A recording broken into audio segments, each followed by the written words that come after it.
Bom dia, pessoal aqui do Oitavo Anos. Vou passar para você a correção aqui da trilha.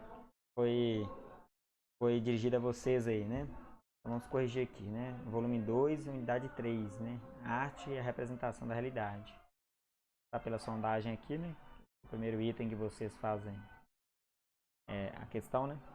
Fala o seguinte: até a metade do século XIX, as artes na Europa estavam sob a influência de dois gêneros, né? Que é o neoclassicismo, inspirado em elementos greco-romano, né, e o romantismo, que valorizava a emoção, a imaginação e a criatividade. Ou seja, os dois gêneros não buscavam uma interação direta com a realidade. Eles trabalhavam em cima da imaginação, da emoção e de elementos do passado, e não sim da realidade do dia a dia das pessoas. Vamos aqui para o reforço, né? Transformações no século XIX, através principalmente da descoberta da ciência, das artes, né? Fizeram com que isso mudasse, né? Então surgiram novos pensamentos, pensamentos críticos, principalmente nesse contexto do mundo da vivência das pessoas, né? Então os artistas começaram a ver isso também, enxergar isso também. Então as pinturas do século XIX começaram a retratar mais a vida cotidiana das pessoas, não imaginária, não idealizada, né? Vamos aqui para os conteúdos, ou para as avaliações. A avaliação você vai entender um pouquinho melhor. Um dos principais artistas aqui foi Gustavo Courbet. Aqui tem uma questão sobre ele, né? Para vocês marcarem aí qual item é o correto. Foi um artista mais importante do realismo? Sim, foi um dos artistas, juntamente com vários outros artistas aqui que nós temos aqui dentro desse contexto, né? É,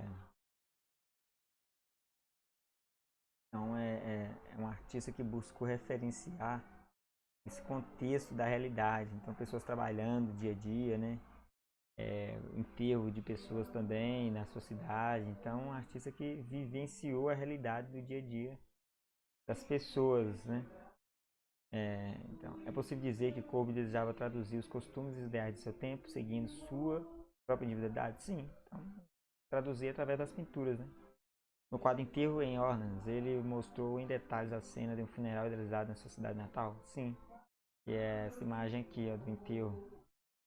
Ele reproduz justamente um enterro, né? Que não era comum um artista reproduzir um enterro, né? Eles pintavam personalidade, pessoas da alta corte, ou então é, pessoas ligadas muito ao período clássico também, né? Não era pinturas voltadas ao contexto real do dia a dia, né? Então é uma inovação para a época, né?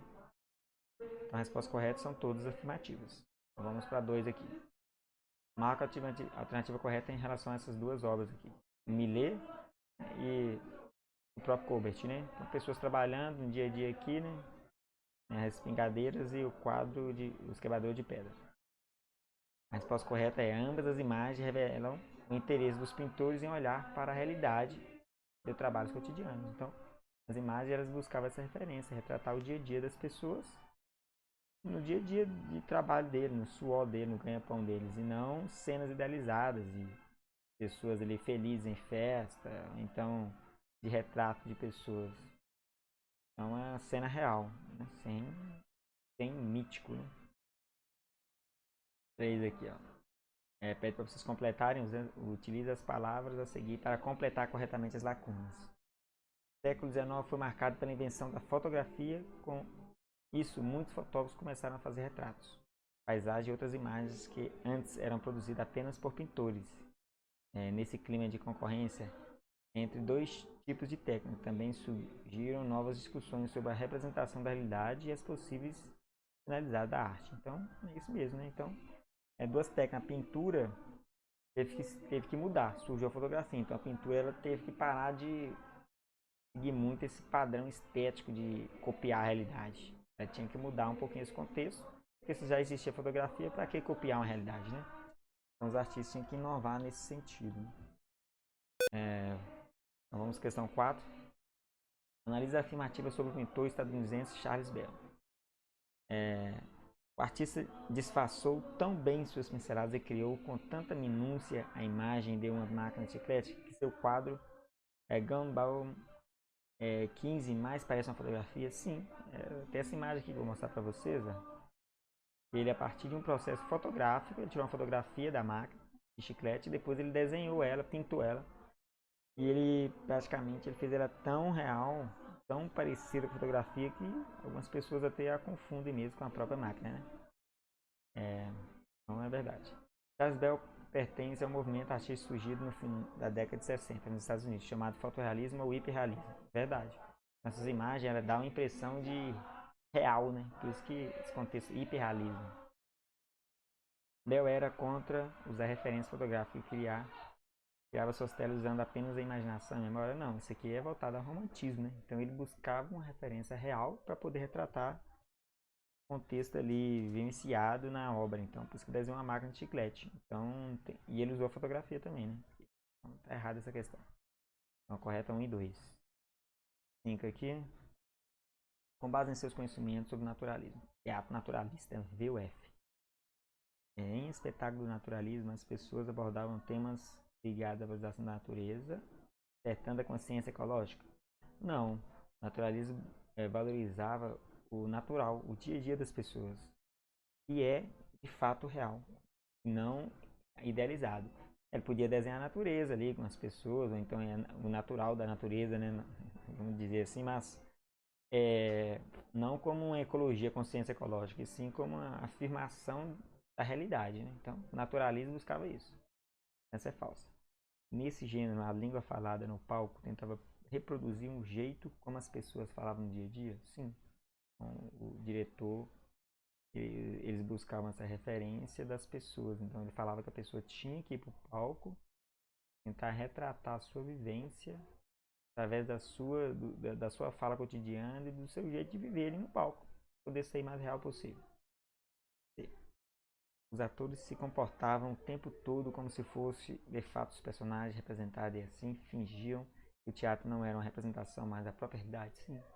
Então eles fingiam no caso ali que era eles buscavam representar o ator se voltado à sua própria do próprio contexto de vida. Então é a realidade, se ele transmite a realidade dele no palco, ele está transmitindo também a realidade do personagem. Então isso que os atores da época faziam para buscar essa referência, que é verdadeira. Ao dirigir uma peça intitulada Os Açougueiros, o francês André Antônio pendurou carne fresca no palco para melhor caracterizar o açougue, a apresentação do açougue. Sim, ele buscou essa representação da carne justamente para poder buscar mais a referência da realidade ainda. Então isso aí ficou marcado aí como surgimento do teatro naturalista, principalmente por causa disso, né? Nós vamos aí para a questão. Não ficou aí, gente? Ó, F, V, V, V. Então, questão 6. Marca nativa que melhor complete a lacuna da afirmação. A expressão se refere ao teatro naturalista. É uma separação imaginária entre o mundo de personagens, cenas e o público. Né? Essa referência é a quarta parede.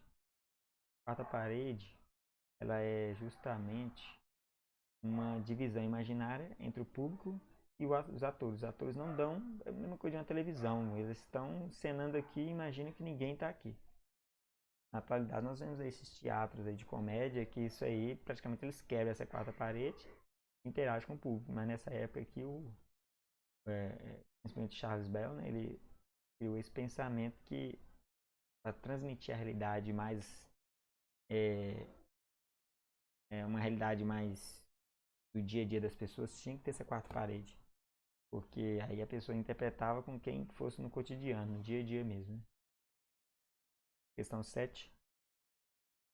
Analisa afirmativas sobre o ator Konstantin Stanislavski, né? Diretor russo.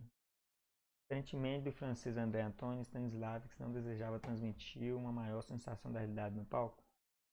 Isso é mentira. Os dois tentavam transmitir, sim, a sensação da realidade, tirando esse mítico, né, do romantismo, né, da idealização.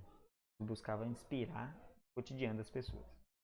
Stanislavski se incomodava com as interpretações exageradas e repletas de estereótipos de muitos atores. Sim, porque os atores, quando eles interpretam coisas que não são verídicas, né, exagerando, e eles saem um pouquinho dos aspectos cotidianos, né? Então, para ele, aí é verdade.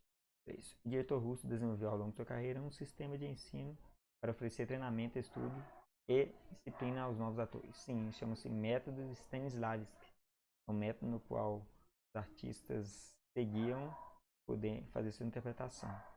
E para interagir com esse método, o artista tinha que se envolver com o personagem.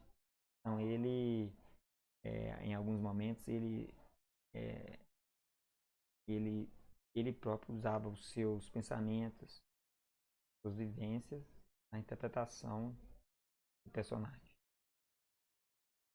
Então, gente, essa foi então a apresentação sobre a trilha. Espero que tenha ajudado. Qualquer dúvida, vocês podem me contactar aí pelos meios de comunicação. Um abraço a todos.